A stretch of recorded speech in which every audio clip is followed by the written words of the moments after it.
Imagine करो एक small city जिसकी पॉपुलेशन कुल 84,000 है, जिसकी पॉपुलेशन बस 84,000 है, और एक दिन के अंदर वहां पर 50,000 से ज़्यादा बाहर से इमिग्रेंट्स आ जाते हैं। ओके। और उन इमिग्रेंट्स में से 48,000 इमिग्रेंट्स को वो सिटी वहां से वापस धक्का देके बाहर निकाल देती है, 48,000 लोगों को। और उसमें से 72 लोग सी क्रॉस करते टाइम, समुद्र क्रॉस करते टाइम डूब के मर भी जाते हैं। ये सारी स्टोरी हुई कहाँ पर? अभी जुलाई के फर्स्ट वीक में हो गई, 3 जुलाई को। एक ही दिन के अंदर ये सारी घटनाक्रम हो गया, और सिटी का नाम है स्वेटा। ये सिटी ऑफिशियली स्पेन की पार्ट है, स्पेन की एक सिटी है स्वेटा, लेकिन ये लोकेटेड कहाँ पर है? मोरक्को के अंदर। इसकी लोकेशन आप देखो एक बार कहाँ पर लोकेटेड है। ये मोरक्को है, ये मेडिटेरेनियन सी है, ये अटलांटिक ओशन है इस साइड, ये स्पेन और ये मोरक्को है। मोरक्को के बिल्कुल नॉर्थ बॉर्डर पे, जहां पर मोरक्को के बिल्कुल नॉर्थ टिप के ऊपर ये सिटी लोकेटेड है स्वेटा। तीनों साइड से इस सिटी पे समुद्र ओशियन है, और एक साइड से लैंड बॉर्डर करती है मोरक्को के अंदर। तो एक बहुत इंपॉर्टेंट पार्ट बन जाता है कि यदि आपसे कोई पूछे कि क्या यूरोपियन यूनियन या यूरोप की कोई भी सिटी या कोई भी यूरोपियन यूनियन कहीं से भी अफ्रीका के साथ लैंड बॉर्डर शेयर करता है, तो हाँ हम बोलेंगे, क्योंकि उसकी एक सिटी ही लोकेटेड मोरक्को के अंदर है, अफ्रीकन कॉन्टिनेंट के अंदर। ओके। तो यहाँ से एक इंपॉर्टेंट पॉइंट निकल के ये आता है कि भाई लैंड बॉर्डर शेयर करता है। ये जो सारा घटनाक्रम हुआ स्वेटा के अंदर, इसका basically Jio politics of Europe and Jio politics of world पे बहुत बड़ा इंपैक्ट है। ये हम देखने की कोशिश करते हैं यहाँ पे। देखो, सबसे पहला तो पॉइंट यहाँ पे यह निकल के आता है कि भाई अचानक से ऐसा क्या हो गया कि 50,000 लोग, 50,000 पीपल एकदम से एक छोटी सी सिटी के अंदर माइग्रेट कर गए मोरक्को से। इसका इसका जो सबसे बड़ा ट्रिगरिंग फैक्टर था वो ये था कि भाई स्पेन का जो सुप्रीम कोर्ट है, क्योंकि स्पेन की सिटी है तो स्पेन के रूल लागू होंगे यहाँ पे। तो स्पेन के सुप्रीम कोर्ट ने जून 29 को एक रूलिंग दी कि कोई भी सिटीजन, कोई भी बाहर से यदि समुद्र को क्रॉस करके आ रहा है, ओशन के रास्ते से आ रहा है, तो समरी रिटर्न के अंदर कि इमिजिएटली उसको, उसका जो भी पॉइंट्स उसको आप रिजेक्ट करके उसको इमीडिएटली रिटर्न नहीं करोगे। तो लोगों ने इसको कार्ट ब्लांच से ले लिया कि भाई हमें तो स्पेन के अंदर एंटर करने की क्योंकि भाई देखो, स्वेटा के अंदर एंटर करना मतलब स्पेन के अंदर एंटर करना, स्पेन के अंदर एंटर करना मतलब यूरोप के अंदर एंटर करना। तो लोगों ने सोचा कि भाई इस पर्टिकुलर स्पेन जो सुप्रीम कोर्ट की रूलिंग है, इससे हम यूरोप के अंदर एंटर कर जाएंगे। तो समुद्र से तैर करके पहुंच गए स्वेटा के अंदर। एक तो सबसे बड़ा फैक्टर सुप्रीम कोर्ट की रूलिंग का रहा। दूसरा फैक्टर क्या रहा कि जो ट्रैफिकिंग नेटवर्क है, ऑब्वियसली यहाँ पर बहुत सारे ट्रैफिकिंग नेटवर्क ऑपरेट करते हैं कि भाई वो बोलते हैं कि हम आपको यूरोप में पहुंचा देंगे। स्वेटा के अंदर पहुंचा दिया मतलब यूरोप के अंदर पहुंचा दिया।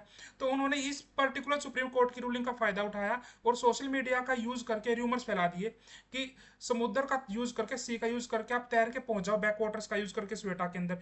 इसका ट्रैफिक जो ट्रैफिकर्स हैं बेसिकली, इन्होंने भी एक बहुत बड़ा इंपैक्ट प्ले किया है यहाँ पर इतने सारे लोगों को स्वेटा के अंदर एंटर कराने में। ओके। सो दिस हैपन कि भाई बहुत सारे लोग समुद्र क्रॉस करके पहुंच गए, वहां पर पहुंच तो गए, लेकिन बहुत सारे लोगों की वहां पर ट्रेजिक डेथ भी हो गई। ओके। सो अभी तक 2-3 पॉइंट्स आपने देखे कि स्पेन की सिटी का क्या कारण रहे यहाँ पर एंटर करने के। ओके। अभी नेक्स्ट पॉइंट क्या है कि वाई पीपल आर मूविंग, कि भाई मोरक्को से बाहर भाग क्यों रहे हैं लोग। एक तो मोरक्को के अंदर पता है आपको हाई एम्प्लॉयमेंट, हाई अनएम्प्लॉयमेंट है, और क्लाइमेट रिलेटेड चेंजेस की वजह से क्या हो रहा है, वहाँ की लोकल लाइफ बहुत हार्ड हो जा रही है। ओके। ये पुश फैक्टर है जिसकी वजह से लोगों को पुश किया, इन फैक्टर्स ने लोगों को पुश किया कि भाई मोरक्को से बाहर जाने का। पुल फैक्टर जैसे भी मैंने आपको बताया कि सुप्रीम कोर्ट की थी जो स्पेन की, उन्होंने एक रूलिंग दी समरी सेटलमेंट को, जिसको लोगों ने यूज करके वो बेसिकली स्वेटा के अंदर एंटर करने की कोशिश की, समुद्र का यूज करके तैर करके समुद्र के अंदर वो समुद्र से तैर के स्वेटा के अंदर एंटर कर गए। अभी यूरोप पे किस पे क्या इफेक्ट पड़ा देखो। यूरोप के अंदर बेसिकली आपको पता है कि free passport free you can move here and there. तो यूरोप के अंदर एक एरिया बोलते हैं इसको शेंजन एरिया। ओके। तो यूरोप की कंट्रीज इस पर्टिकुलर एरिया के अंदर आती हैं। ओके। यदि आप यूरोप की किसी भी कंट्री का लीगली पार्ट बन गए तो आप पासपोर्ट फ्री एक कंट्री से दूसरी कंट्री मूव कर सकते हैं। तो यूरोप की कंट्रीज का कंसर्न क्या है, जो यूरोपियन कंट्रीज उनका कंसर्न ये है कि स्पेन अपने टेरिटरी के अंदर इलीगल इमिग्रेंट्स को एंटर करने दे रहा। अब वो एक बार स्पेन की टेरिटरी के अंदर एंटर कर गए तो स्पेन यूरोपियन यूनियन का हिस्सा है। स्पेन में एंटर कर गए तो किसी भी यूरोपियन यूनियन की कंट्री के अंदर वो फ्रीली मूव कर जाएंगे। तो जो कंट्रीज राइट विंग गवर्नमेंट्स है, जहां पर अभी आपको पता है कि राइट विंग गवर्नमेंट्स इमिग्रेशन को अपोज करती हैं, तो यूरोप की कंट्री जैसे डेनमार्क है, इटली है, वो स्ट्रॉन्ग ऑब्जेक्ट करते हैं और उन्होंने एक अर्जेंट मीटिंग भी रखी इसको लेकर के कि भाई स्पेन के अंदर इलीगल इमिग्रेंट्स यूज एंटर कर रहे हैं। ओके।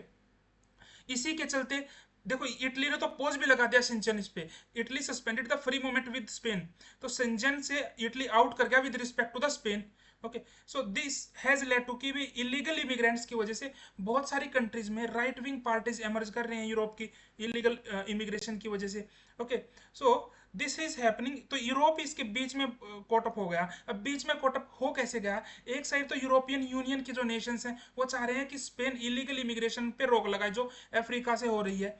दूसरी तरफ क्या है कि भाई स्पेन के अंदर क्या है कि उसकी पॉपुलेशन बहुत रैपिडली एजिंग कर रही है, पॉपुलेशन एजिंग की वजह से वहां पर लेबर शॉर्टेज हो रहा है, तो स्पेन चाहता है उसकी कंट्री के अंदर बाहर से लोग आकर के काम करें। सो इस एक अनसस्टेनेबल पैराडॉक्स के अंदर स्पेन फंस गया है। ओके, एक तो सिक्योरिटी का पैराडॉक्स है और एक इकोनॉमिक नीड्स का पैराडॉक्स है। सिक्योरिटी का पैराडॉक्स क्या है कि भाई स्ट्रिक्ट बॉर्डर कंट्रोल लगाओ, इमिग्रेंट्स इलीगल इमिग्रेंट्स एंटर ना करे। इकोनॉमिक नीड क्या है कि भाई क्योंकि लेबर शॉर्टेज हो रहा है तो बाहर से लोग आएंगे तभी लेबर की कमी पूरी होगी। सो यूरोपियन गवर्नेंस इज ट्रैप्ड, तो यहाँ पर यूरोपियन गवर्नेंस एक तरीके से ट्रैप हो चुकी है।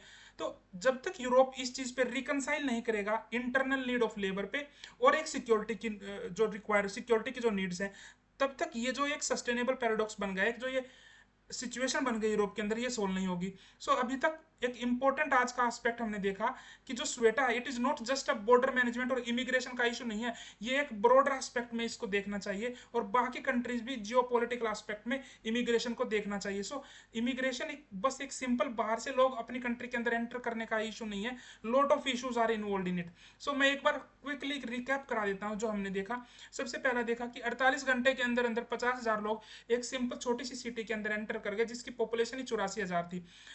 एंटर कैसे कर गए, सुप्रीम कोर्ट ने एक जजमेंट दिया था स्पेन की, उसको मिस इंटरप्रेट किया और वहां पर एंटर कर गए।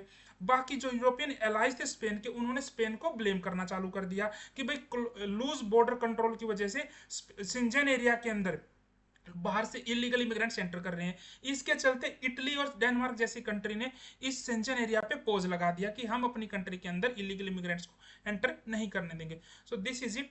देखो इसी टाइप की अगर वीडियो चाहते हैं तो सब्सक्राइब करो इसी चैनल को। हम जियो पॉलिटिक्स रिलेटेड ऐसे ही इवेंट्स कंप्लीट कवर करेंगे 5 से 7 मिनट के सिंपल वीडियो के अंदर। Okay, so please subscribe the channel. So thank you so much.